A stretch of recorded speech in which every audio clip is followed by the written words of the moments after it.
আল্লাহ এই আশা ফুরাইবানি মওলা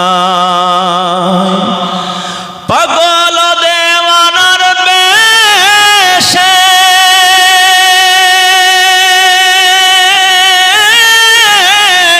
আমি দেখি আমি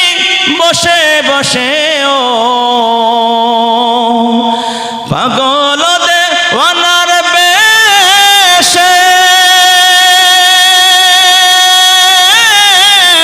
ঘুরি আমি দেশে দেশে ও আমি কেমনে যাব নবীর দেশে আমি কেমনে যাব নবীর দেশে রওজা জিয়ারতের দায় এই আশা ফুরাইবানি আল্লাহ এই আশা ফুরাইবানি মওলা তামান্না মনেতে